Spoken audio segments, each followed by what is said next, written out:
Now you can get a ticket if you don't stop for a pedestrian that's walking across a crosswalk. You can get a ticket if you're in the intersection when the light turns red, because that's illegal to be in the intersection stopped.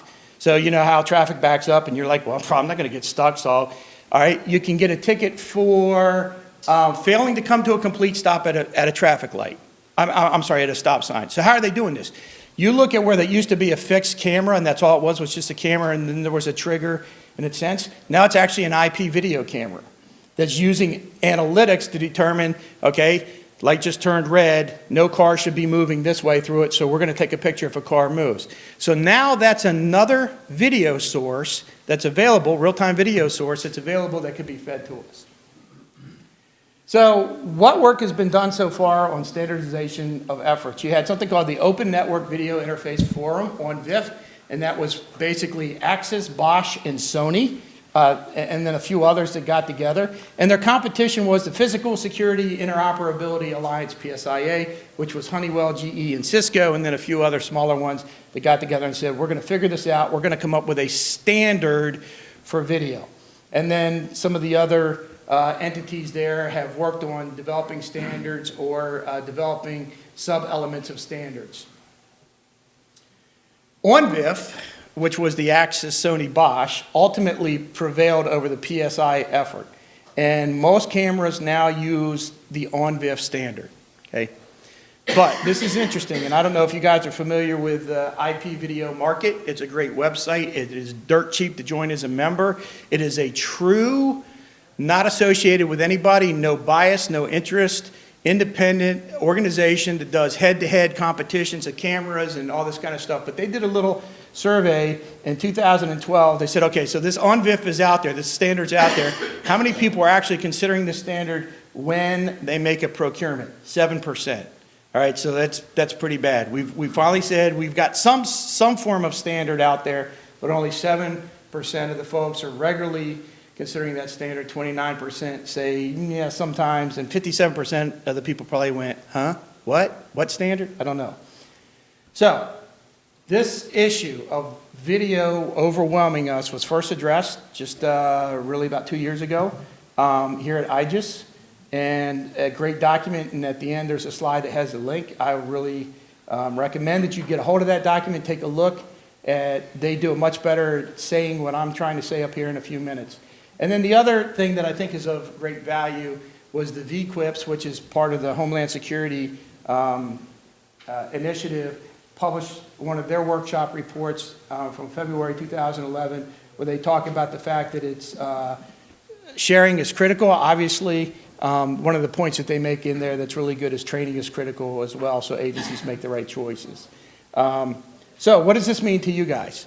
For folks that are in the CAD and RMS business, you got to understand that as much as it's important for me to share video, you also are going to be porting that stuff into your RMS and into your CAD systems, right? Especially when it comes to alarms. Our alarm system now, when an alarm goes off, it triggers, and if we have a camera that's in that area, it comes up, so we want to integrate that into the CAD system as well. In the meantime, agencies need to deploy solutions that allow for secure sharing across common platforms. Got to tell you something. I am a customer of some of the biggest names in video management systems that carry the Cadillac price tag with them, and you need to hire a PhD to figure out how to configure it, and they cost tens and tens and tens of thousands of dollars. And we've had the best success with a piece of software that costs $750, and it's a one-time $100 license fee per camera that you add. It comes with like either 4 or 8 cameras licensed in it when you pay the $750. And basically what it does is it puts it on the internet in a secure fashion. I can monitor who's logged in. I can pick and choose what cameras they can see. I can pick and choose what access they have within the camera, whether they can pan, tilt, zoom, whether they can see archive, whatever they want to do. And it goes across, it's a website. You go to you can't, but if you had a username and password, you could go to TTDT. We made it simple. It's our Tactical Technology Deployment Team, ttdt.doi.gov. It's a government website, server hosted by a government, so it's secure. You go in there, you log in. These were some of the camera views that were available during the inauguration.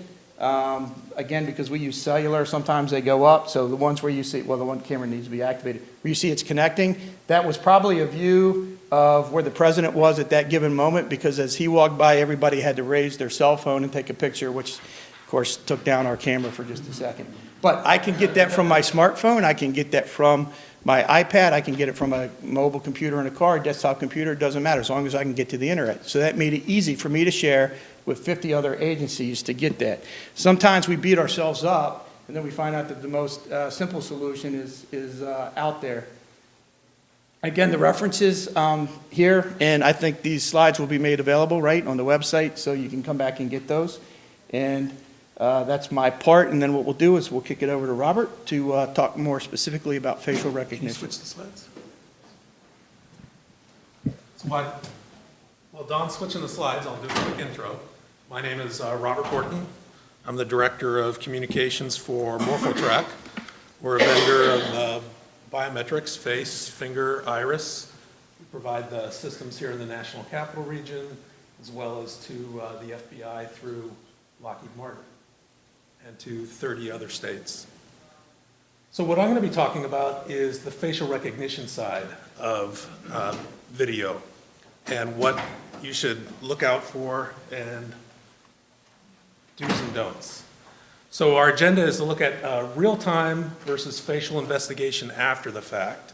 So it's real-time before an incident versus after an incident like the Boston bombing, trying to figure out what happened. And we'll go through some use cases for that real-time alerting, which is before an incident happens. What are the goals and objectives of doing that? Key design factors, something you need to know about camera placement for optimal facial recognition and investigation. And then we'll look at the reverse use case of registering faces as people walk so that you can use that after the fact as an investigative tool. And then a little bit of discussion about what kind of network infrastructure we have here in the Washington, D.C. National Capital Region.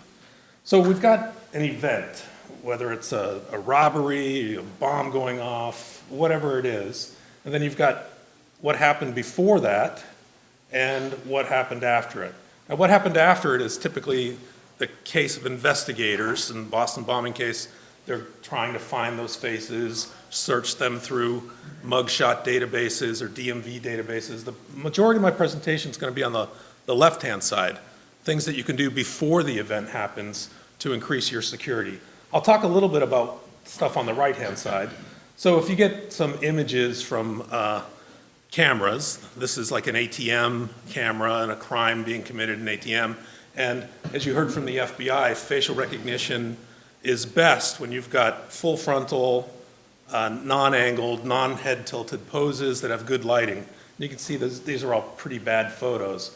So what happens is an investigator crops those and rotates them and then tries to search these against DMV databases, mugshot databases, whatever facial database that you have, or the new NGI database, and try and solve some crimes. And that one on the lower right is the best one suitable for searching. Searched them all, but the one on the lower right hit. And the top two hits that brought up this person had been arrested 6 different times, and her 6 different bookings showed up in the candidate list, and they were able to solve this crime. But this is all after the fact. So we're going to go back to before the crime occurs. We're talking about real-time alerting. Some of the use cases are airports, train stations, secure and sensitive facilities, banks, stadiums. If you have a political convention in your town and you want to alert when you see a known anarchist who causes problems, that he's in your vicinity, you can alert people that those people have entered your domain. So you go from the guy on the bottom left there who's staring at all these video images and trying to figure out what's good and what's bad, to having facial recognition create alerts, and you can alert security that someone on your watch list has just entered your building, has just entered your territory. So you want to identify people of interest. You're capturing faces from these CCTV feeds, and you're attempting to match them in real time against a database of existing photographs. And the goal is to provide your security personnel with a tool to work alongside the existing security facilities that the police have already. So you want to capture as many faces as possible within a given area and attempt to match them in real time. And then again, to give security personnel the opportunity to see these matches and streamline that and make it more effective than manually monitoring your closed-circuit television feeds. So we're capturing the human faces from the live stream. We're searching them against predefined watch lists, so that's key. So you decide what your predefined watch list is. Is it known gang members? Is it known terrorists? Is it bank robbers? Whatever your use case is it soccer hooligans in a soccer stadium? And then you could also have multiple watch lists that you're going against. So you can have a watch list of good people, and you can have a watch list of bad people. So your good people could be VIPs. Senator Feinstein just walked in. You can alert people that she just entered the building, and you can have people know that. So you can, the same system can automatically match both watch lists of bad people and watch lists of VIPs, and then generate real-time messages to security when a match is found. So this can enhance the efficiency of the security and law enforcement by providing a list of possible matches in real time. And then it helps you focus your personnel on persons of interest rather than every single person in the venue. So keys here, key design factors to make this happen is camera selection and environmental engineering. So on camera selection, you want a system that should support any IP camera. If you've got some non-IP cameras in your system already and you don't feel like disconnecting them, you can support those via a video converter to get that into IP. It's not optimal, but it can be done. Environmental engineering, you want to be able to put these cameras into environments that's suitable for facial recognition.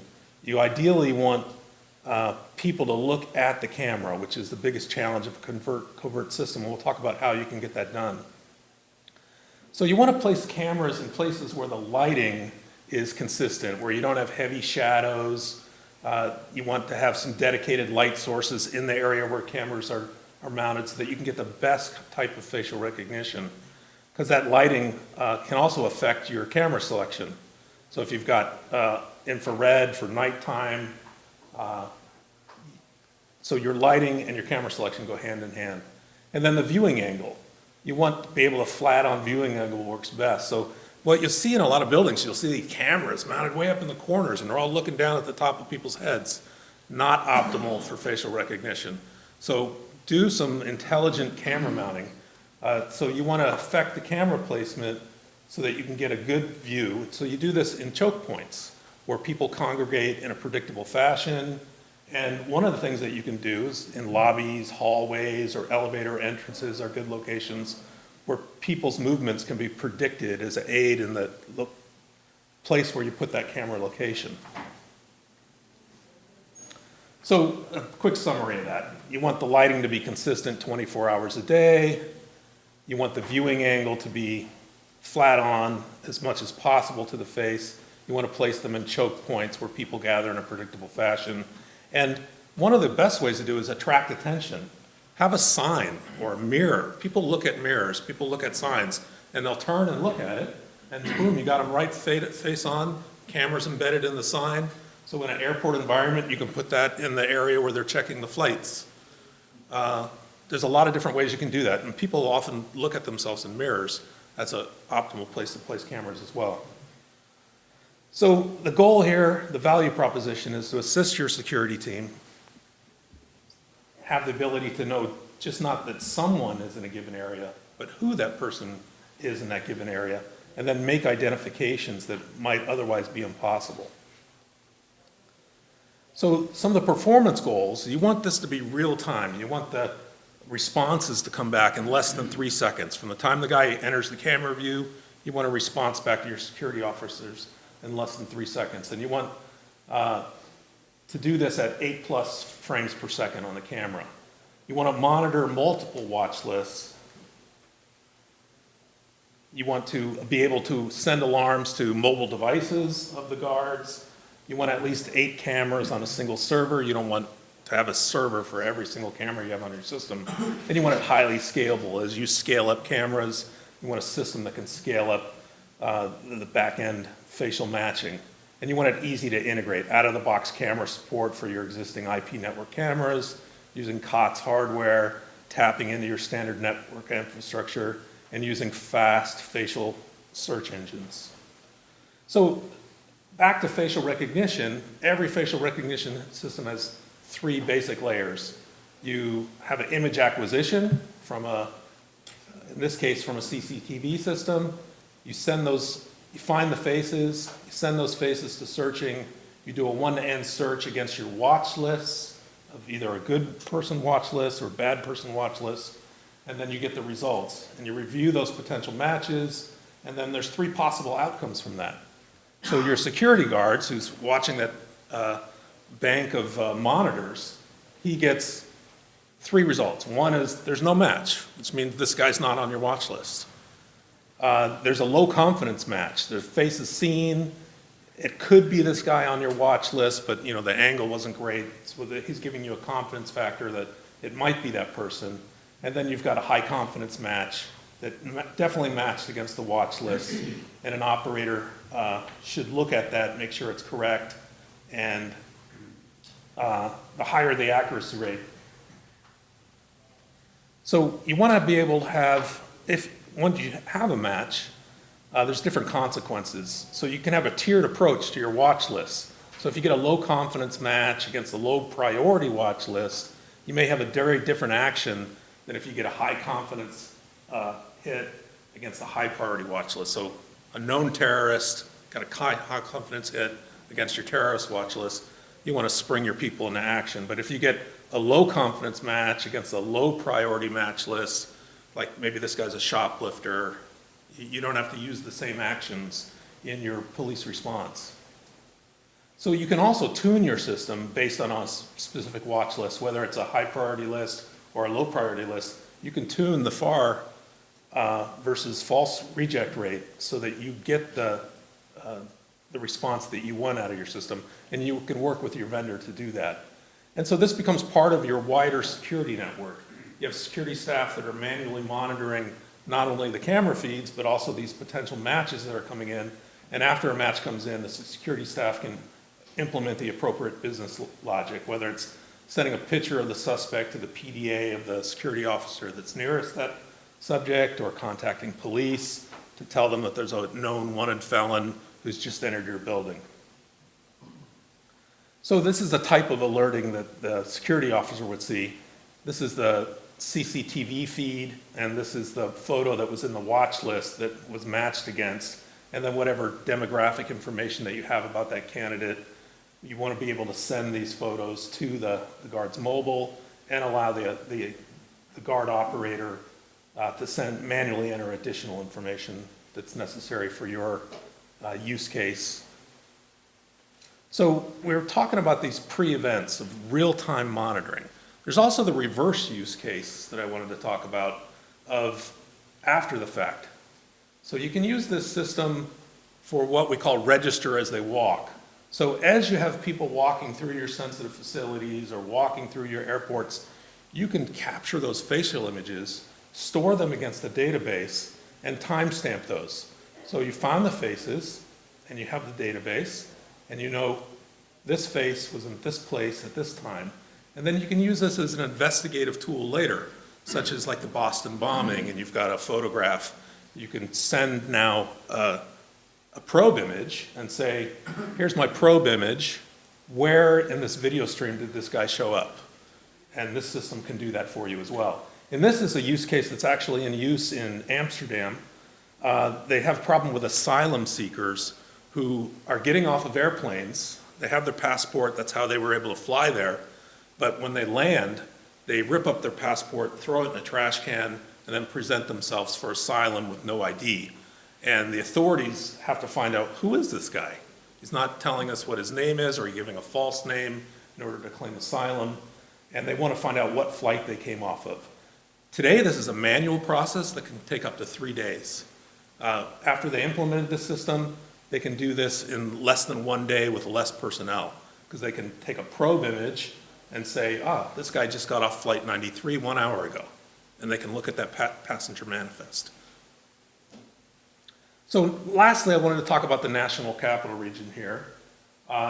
So the National Capital Region has a pretty unique in the United States. They've got a internet-worked, interoperable APHIS system with the Novaris database in Northern Virginia, headquartered with the Fairfax County Sheriff's Office, serving all these different regional offices, including the Secret Service. It's also got 2 counties in Maryland, and in Maryland, Montgomery County has their own APHIS, and then Washington, D.C. Metro PD, which the Capitol Police, Park Police, and U.S. Marshals can search. And those APHIS systems are actually internet-worked. And so these are the 3 APHIS systems in dark blue, and they can cross-search each other so that when there's a fingerprint search in one jurisdiction, if it doesn't hit here, that can automatically cascade the searches to these other 2 facilities.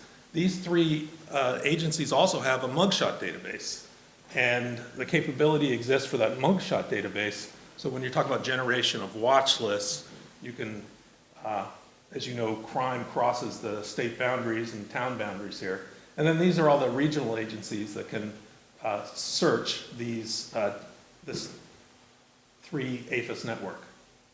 And with that, this is an opportunity for a platform for the video sharing that the major talked about. With that, that's the end of my presentation. We have a lot of time for Q&A. So we'll turn it over to Q&A, and you can ask questions of both the major and myself.